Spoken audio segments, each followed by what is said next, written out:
atau disingkat KPLP, merupakan suatu organisasi yang mengemban tugas sebagai garda terdepan penegakan hukum atau law enforcement atas suatu tindakan pelanggaran atau kejahatan mengenai pelayaran di laut dan pantai.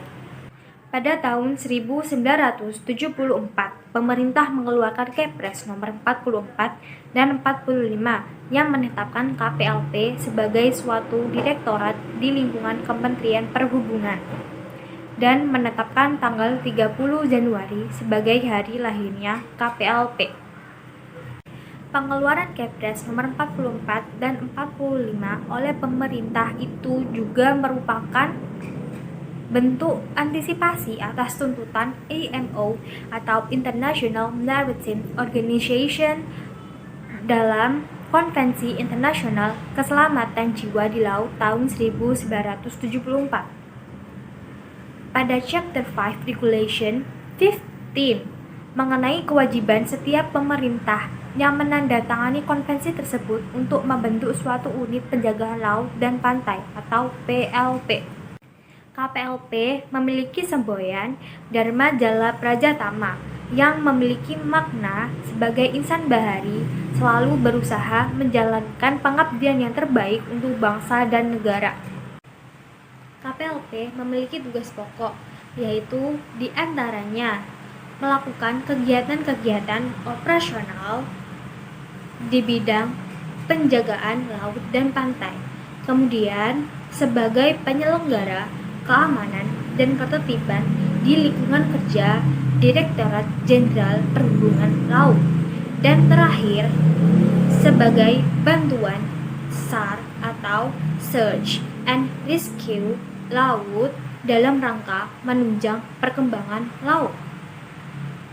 KPLP juga merupakan salah satu unit Coast Guard yang diatur oleh pasal 276 dan pasal 281.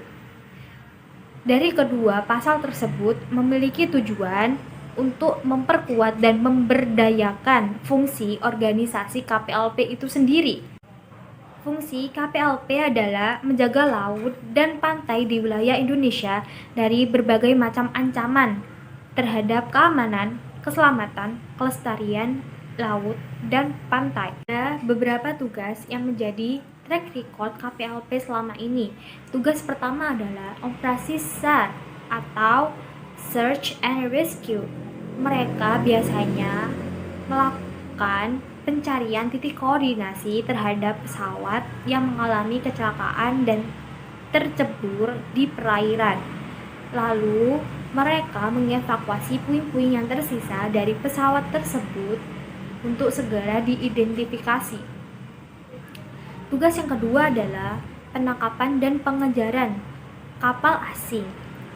Contohnya, kapal asing dari China yang memasuki wilayah Indonesia yang diduga melakukan perdagangan manusia atau human trafficking.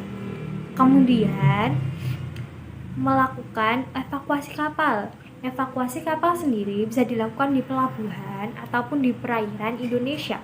Kemudian, tugas yang keempat adalah menjaga kelestarian lingkungan maritim.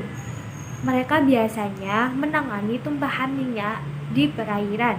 Terdapat 2 kasus yang telah ditangani KPLP.